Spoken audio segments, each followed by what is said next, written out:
Nós vamos hoje conversar com o Dr. José Carlos Jotz sobre espírito saudável, mente sã e corpo são, produto de uma das suas obras e que foi objeto hoje de um seminário aqui em Brasília, promovido pela Universidade do Espírito.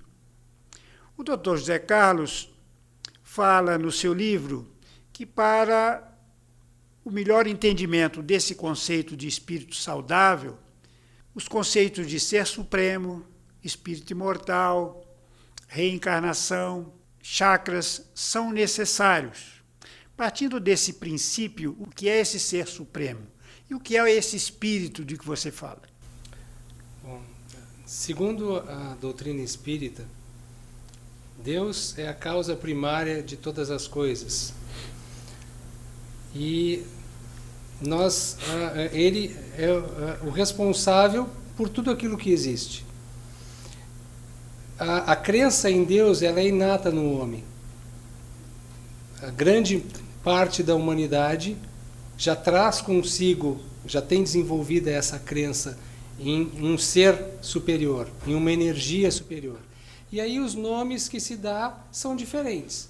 Pode ser como Deus, como energia cósmica, como consciência divina, mas todos, de uma certa forma, a ideia, quando nós falamos que para o entendimento do livro era importante que se tivesse esse conhecimento, a ideia é que existe algo além daquilo que os nossos olhos veem, que os nossos sentidos percebem, que criou tudo aquilo que existe no nosso dia a dia, naquilo que nós estamos vendo no nosso meio.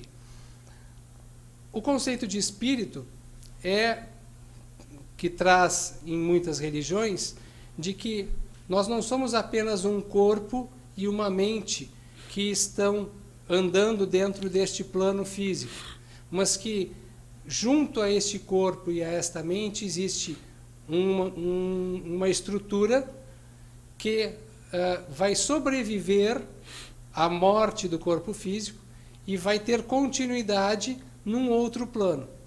De acordo com as crenças, essa estrutura ela vai ser direcionada de acordo com as suas atitudes ao longo da sua existência para o céu, para o inferno ou para o purgatório, né?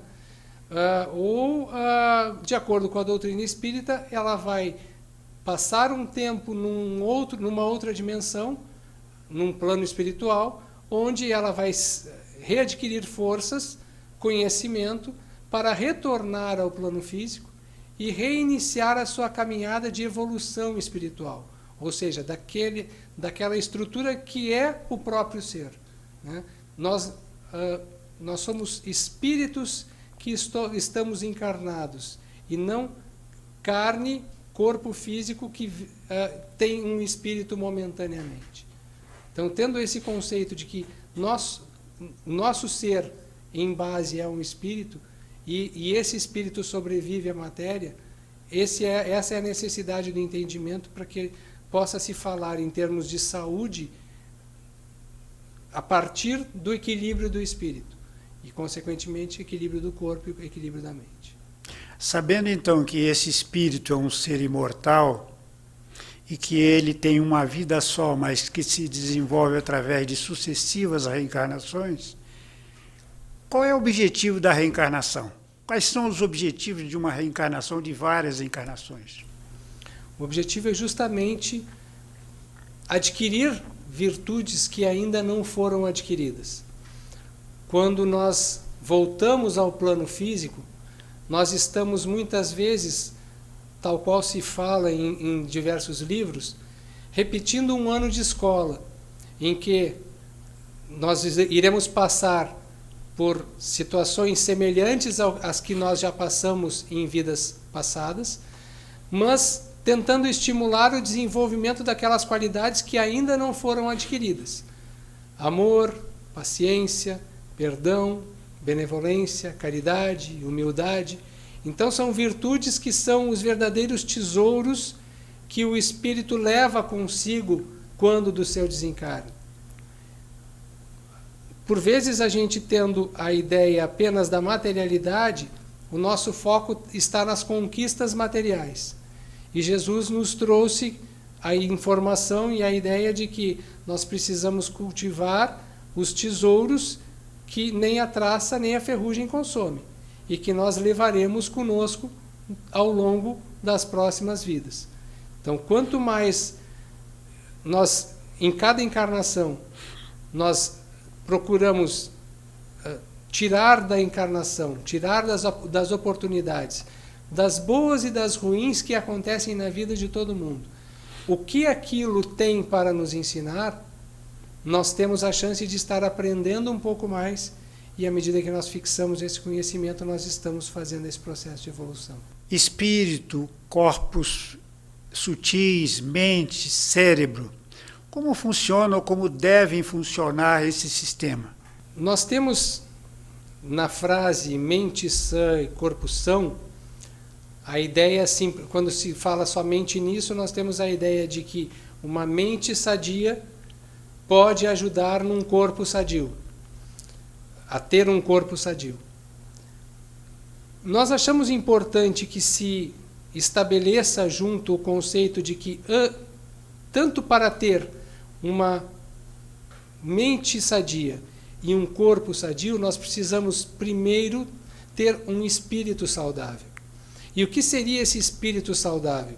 Seria o desenvolvimento dessas virtudes, que nada mais são do que formas em que a pessoa irá vibrar numa energia mais equilibrada. Então, o espírito que vivencia comportamentos, sentimentos positivos, ele está vibrando numa determinada vibração, numa determinada faixa vibratória, o que, por sua vez, estará estimulando esses chamados centros de força ou chakras na sua captação da energia e, consequentemente, vai estar estimulando para que o corpo físico possa estar mais equilibrado.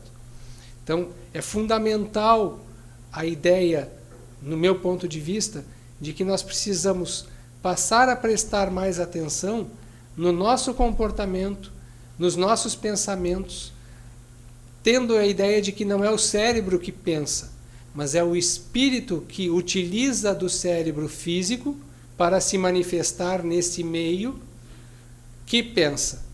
E é esse espírito que precisa se educar. E precisa, então, aprender a desenvolver essas virtudes que ele carregará consigo, importantes para os planos mais elevados aos quais ele irá se direcionar futuramente. Você falou em chakras, que não é uma terminologia usual no meio espírita de um modo geral. O que são e para que servem os chakras? Como eles funcionam? Os chakras são centros de força, e é um termo que vem das filosofias orientais, e eu preferi na obra, mesmo sendo uma obra de cunho espírita, eu preferi manter essa denominação, porque eu acredito que as mudanças também, muitas vezes elas podem ser mais facilmente aceitas à medida em que a gente vai utilizando termos que já estão mais consagrados, né, junto ao grande público. Então, a gente fala de chakra hoje, a grande maioria das pessoas mais ou menos já tem um entendimento. A gente fala de centro de energia, muitas pessoas talvez não saibam bem o que é. E, embora sejam a mesma coisa, né? É um centro que canaliza a energia cósmica e transfere essa energia cósmica para o corpo físico, estimulando as glândulas que estão no corpo físico na produção dos seus hormônios. Quando as emoções estão inadequadas, elas acabam dificultando essa recepção da energia através dos chakras. E, consequentemente, com os órgãos não produzindo aqueles hormônios que precisariam, eles começam a ter a pessoa começa a ter uma desarmonia maior. Então, o chakra, basicamente, a ideia é que nós precisamos cuidar de determinadas emoções para que esses centros de energia possam estar funcionando de forma adequada. Bom, sendo o espírito imortal e reencarnando inúmeras vezes, qual seria a influência da genética e da hereditariedade na vida do corpo físico desse espírito reencarnante?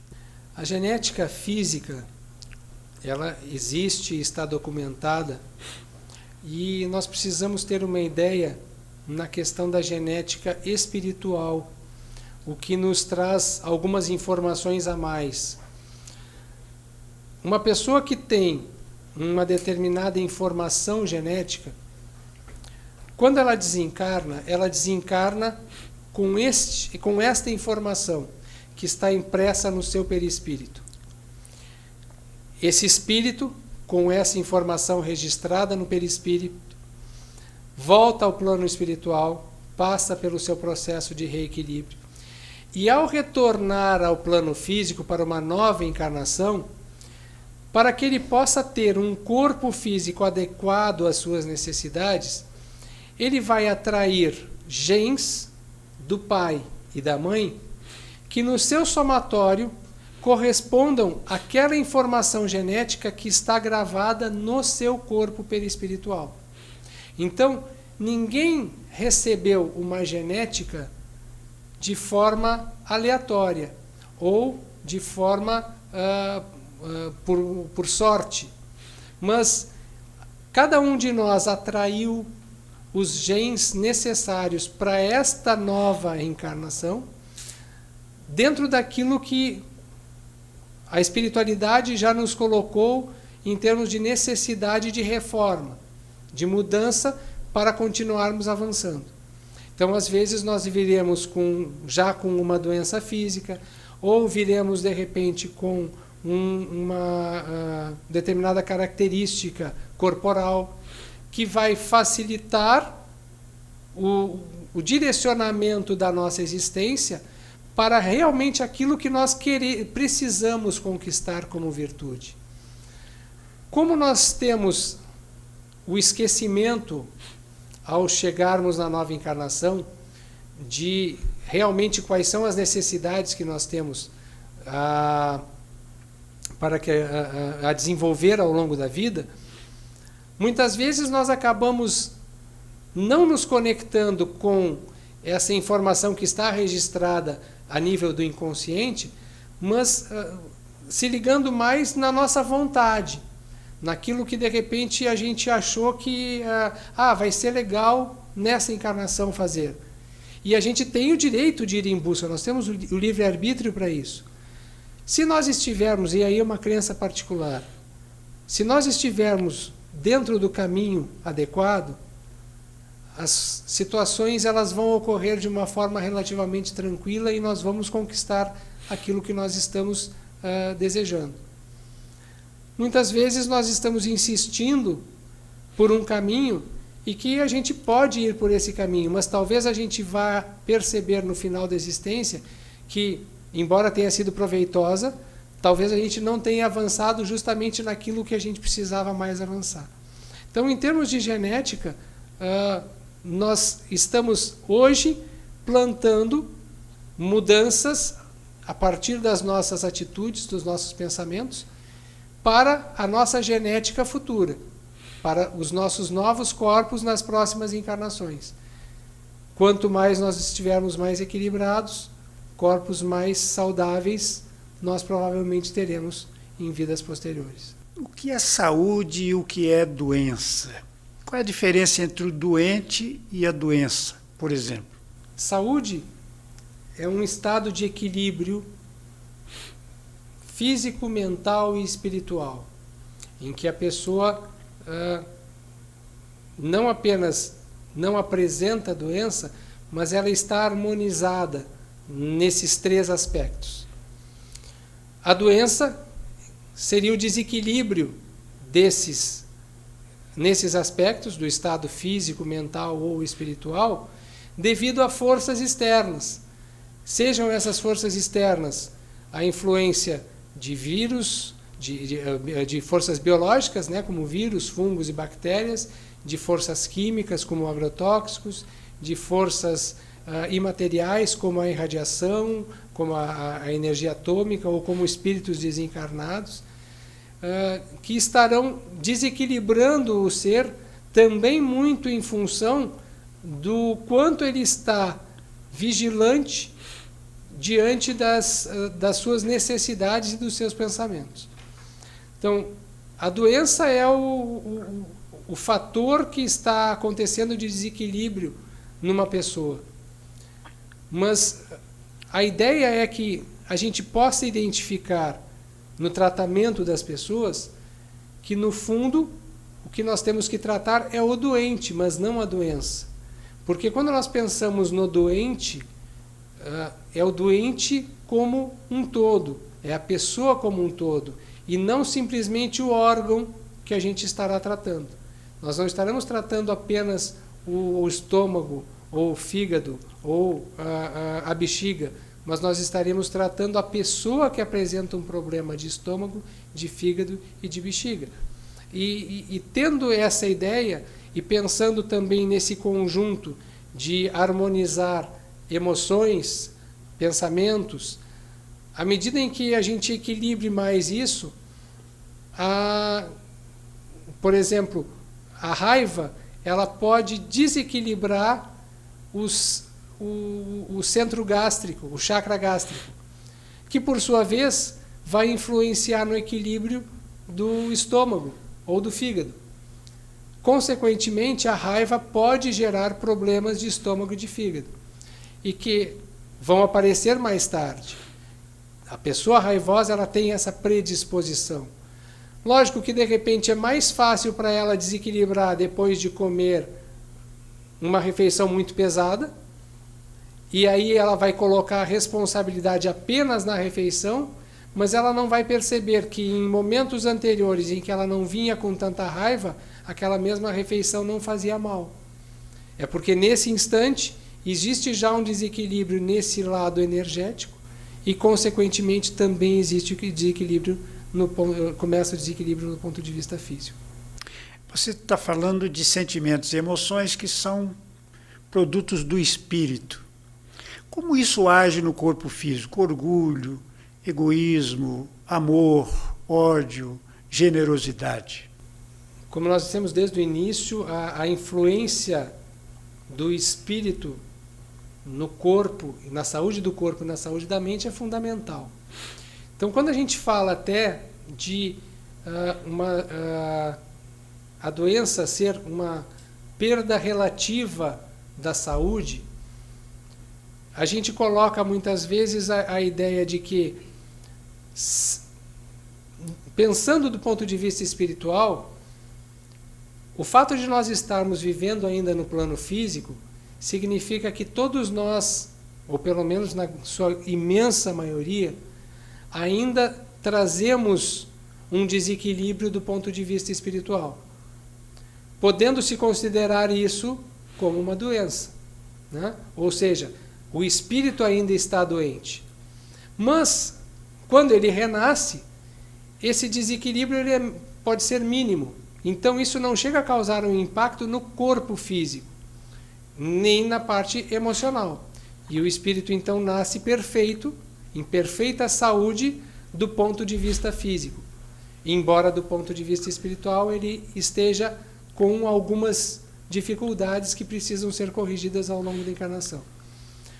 Quanto mais ele vivenciar emoções negativas, ele vai estar influenciando de forma negativa a sua energia, o seu equilíbrio energético, o equilíbrio dos chakras, a percepção da energia e, consequentemente, vai estar favorecendo o desequilíbrio do corpo. Quando ele trabalha as emoções positivas, os sentimentos por excelência que nós viemos ao plano físico para desenvolver, ele vai começar a vibrar em padrões de energia mais superiores, os quais, por sua vez, vão influenciar neste equilíbrio do campo energético e, consequentemente, favorecer para que ele possa ter uma vida mais longa e mais produtiva, tendo mais tempo para adquirir mais virtudes. Então, a ideia é que à medida em que o ser humano consiga prestar atenção na sua saúde espiritual, ele também vai ter condições de viver mais tempo com saúde física e mental. Porque só viver também mais tempo talvez não seja interessante no sentido de que ele vai ter sofrimento, embora todo sofrimento possa trazer o seu nível de aprendizado. Mas eu, pelo menos, considero que qualidade de vida é importante. Então, quanto mais eu vivenciar as emoções positivas, mais saúde física e mental eu também vou conseguir para o meu futuro. No seu livro você tem um capítulo sobre meditação. Nós sabemos que existem várias escolas de meditação. De que meditação você está falando e qual é o reflexo da meditação nos nossos corpos sutis e no corpo físico? A meditação é um exercício básico da atenção, em que nós vamos desenvolver a capacidade, num primeiro momento, de nos desligarmos um pouco, tentarmos desligar um pouco o nosso pensamento, equilibrarmos esse diálogo mental constante que nós vivenciamos, o qual, por sua vez, vai trazer muitos pensamentos inadequados, gerando desarmonia. À medida em que eu faço a meditação, que eu exercito a meditação como um exercício de atenção em que eu procuro eliminar outros pensamentos e focalizar apenas num único pensamento, seja ele um mantra, seja ele um som, seja ele a respiração ou uma imagem distante, deixando de lado outros pensamentos, eu consigo passar momentos de mais paz e mais equilíbrio interior. Quanto mais eu estiver vivenciando isso, quanto mais tempo eu consiga, sem outros pensamentos atrapalhando a minha mente, eu acredito que nós temos condições de identificar no nosso interior algumas informações que estão registradas no nosso inconsciente e que são importantes para o nosso desenvolvimento ao longo da existência. Então, nesse sentido, a meditação vai estimular tanto uma ajuda e benefício no ponto de vista físico, diversos benefícios. A meditação ajuda na respiração, ela ajuda na concentração, ela ajuda nos problemas digestivos, ela ajuda no sono, ela ajuda nas emoções, a controlar melhor a ansiedade e, ao mesmo tempo, vai ajudar no desenvolvimento de outras virtudes que nós vamos ter a chance de começar a pensar um pouco mais a respeito. Então, o Oriente já está acostumado a meditar. O Ocidente está começando a aprender a utilizar a meditação como uma ferramenta importante. Hoje nós já temos em diversos sistemas de saúde o uso da meditação como um tratamento complementar para a saúde. E eu acredito que cada vez mais no futuro isso será trazido como uma ferramenta que poderá já ser utilizada, quem sabe, lá na escola, como uma forma de auxiliar as crianças no seu processo de ensino-aprendizagem, também para tranquilizá-las e estimulando para que a criança, o jovem, já venha com essa característica e com esse desenvolvimento para ter uma idade adulta mais tranquila. Você fala também em investirmos agora nas reencarnações futuras. Que investimento é esse? É na Bolsa de Valores monetários ou na Bolsa de Valores espirituais? Em primeiro lugar, nós precisamos acreditar em vidas futuras. Acreditar que nós teremos outras existências. E como eu disse antes, em relação à questão da hereditariedade, a nossa próxima existência, ela depende de tudo aquilo que nós estamos fazendo nessa vida. Então, se eu quero ter um corpo mais saudável, se eu quero ter outras oportunidades de vivências que talvez eu não tenha tido ainda oportunidade nessa encarnação, eu preciso começar a trabalhar alguns aspectos nessa existência para que esses novos modelos, que esses novos comportamentos, esses novos hábitos passem a fazer parte de uma rotina tão frequente que possa começar a modificar o meu DNA, possa modificar o meu cromossomo espiritual, físico e espiritual. Hoje, a ciência já admite que existe uma mudança no DNA ao longo da vida. Tendo essa informação e pensando em vidas sucessivas, se eu tenho uma mudança no DNA ao longo da vida, que pode ser positiva ou negativa, e isso vai depender das minhas escolhas, pensando em investimento em vidas futuras, eu vou procurar fazer escolhas positivas, para que essa mudança seja positiva e que a minha próxima encarnação, que será uma consequência do DNA no momento do meu desencarne, seja já, desde o início, uma nova existência com mais possibilidades, com maiores possibilidades, tanto no ponto de vista físico como emocional. Então é nessa existência que nós exercitamos e consolidamos a aprendizagem? Não dá para dizer que a gente aprende tudo numa encarnação. Ninguém aprende a ser humilde numa única existência. Nós vamos treinar o desapego ao orgulho e o exercício da humildade a cada encarnação. Se eu procurar agora começar a vivenciar a humildade, ao longo da vida, no momento do meu desencarne eu vou ser um pouco mais humilde do que eu já era no início da encarnação. Mas muito provavelmente eu ainda continue carregando um pouco de orgulho, que é normal que ele ainda esteja presente dentro de cada um de nós. Na próxima encarnação, vindo com um pouco menos de orgulho e um pouco mais de humildade, eu terei mais facilidade para desenvolver ainda mais a humildade e reduzir ainda mais o orgulho. Então eu vou, a cada existência, ter a possibilidade de consolidar mais esses aprendizados. E é nesse sentido, então, que a gente estimula que não apenas a gente faça a leitura dos livros. Existe uma diferença entre ser frequentador da casa espírita e ser praticante da doutrina espírita.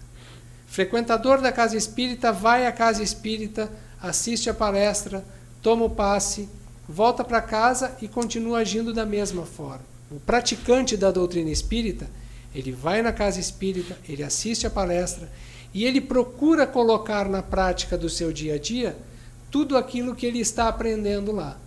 O que não significa dizer que ele simplesmente vai passar a ter só atitudes positivas daqui para frente. Eu muitas vezes dou o exemplo no consultório como se nós estivéssemos vivenciando a experiência de uma gangorra. Então, se eu estou vindo para essa encarnação extremamente orgulhoso e eu preciso começar a desenvolver o processo de humildade, o meu orgulho está lá em cima e a minha humildade está aqui embaixo. Ao longo da existência, eu vou treinando ser mais humilde. Então a minha humildade vai subindo e o meu orgulho vai baixando. O orgulho não sumiu, a humildade não está ainda a pleno vapor. Os dois estão convivendo e eu vou passar para a próxima existência dessa forma. Na outra, eu vou trabalhar um pouco mais a humildade. E a cada existência eu trabalhando mais a humildade, o orgulho vai diminuindo. Agora, quando o orgulho vai sumir totalmente, possivelmente daqui a muitas encarnações, nós teremos ainda chegado a outros planos de existência, carregando talvez ainda muitas dessas imperfeições, só que de uma forma tão sutil que não vai causar transtorno no equilíbrio desses outros planos. Porque nós não podemos pensar em alguém extremamente egoísta, extremamente orgulhoso, indo para um plano superior, onde ele vai começar, dentro desse seu orgulho, dentro dessa sua doença espiritual, a contaminar e a prejudicar as outras pessoas, os outros espíritos que estão lá. Bom, nós estamos chegando ao final da nossa entrevista e gostaríamos que você nos desse algumas dicas, recomendações para a nossa saúde integral ou a saúde espiritual. Em primeiro lugar, eu procuro, no dia a dia, trabalhar com a questão de viver a espiritualidade. Então, viver a espiritualidade não quer dizer necessariamente estar presente dentro de um local de culto religioso, mas trabalhar com as informações que nós recebemos a partir no caso da doutrina espírita, no nosso dia a dia. Trabalhar um outro aspecto que nós falamos no livro, que é a questão do autodescobrimento. Reconhecer aquilo que ainda precisa ser modificado. Porque ninguém muda o que não consegue entender que precisa ser mudado. O primeiro passo para a mudança está no reconhecimento que existe algo a ser modificado. Quando eu reconheço que existe algo a ser modificado, eu tenho que trabalhar também com a aceitação de que isto ainda é uma realidade. Não adianta eu querer ter pressa em fazer essa transformação, porque esse processo é gradativo. Quanto mais eu investir em vivenciar atitudes positivas, mais eu vou conseguir solidificar esse conhecimento. À medida em que eu desenvolva mais essa espiritualidade, que eu pratique mais no meu dia a dia, as virtudes que Jesus nos ensinou, paciência, perdão, bondade, caridade, amor por excelência, e principalmente iniciando por aqueles que estão mais próximos. Porque às vezes é muito fácil nós dizermos que nós conseguimos ser pacientes, caridosos, com aqueles com os quais a gente encontra em determinado período do dia, mas nós não conseguimos ter paciência com aqueles que estão vivendo lá dentro de casa, no nosso dia a dia. Então, às vezes, existem parentes difíceis, muitas vezes, mas nós precisamos lembrar que nada na providência divina ocorre ao acaso. Todos nós temos junto de nós aquelas pessoas que nós precisamos que estejam junto de nós, seja para que nós possamos ajudá-las, seja para que elas possam nos ajudar, de uma forma ou de outra. E o fato de ter alguém que possa estar estimulando o treinamento da nossa paciência faz com que nós possamos realmente ser mais pacientes. Se nós não tivermos esse aprendizado e resolvermos então fugir para uma ilha deserta, provavelmente nessa ilha nós não teremos problemas com relação à paciência, mas também nós não teremos evoluído nesse sentido. Procurar realmente praticar sem ficar se culpando ou se recriminando, porque em determinados momentos ocorrem falhas. As falhas fazem parte do processo. Elas continuarão existindo ao longo da nossa existência. Mas o nosso objetivo maior é diminuir o máximo possível o número de falhas. Diminuir o máximo possível o número de escolhas inadequadas. Num primeiro momento, quando eu resolvo fazer uma mudança de comportamento, eu penso que eu quero mudar alguma coisa e quando eu me dou conta, eu já fiz errado de novo. De tanto começar a prestar atenção, chega um determinado momento em que eu estou para falar algo, eu falo o que eu não devo e eu já estou percebendo que eu estou falando e eu não devia estar falando. Eu já tive a noção de, naquela hora, sentir que eu poderia ter ficado de boca fechada. Mais tarde, eu vou conseguir começar a pensar e falar e eu me dou conta assim, epa, dá um tempinho. Para, porque isso não vai ser legal.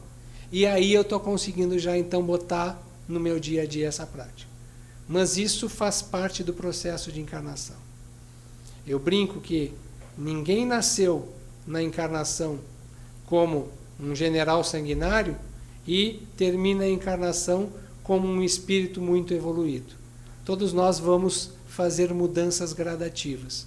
E para isso, então, Deus nos deu essa possibilidade de virmos várias vezes ao plano físico para continuarmos esse processo de aprendizado, para que a gente possa, um dia, então, estar em planos superiores.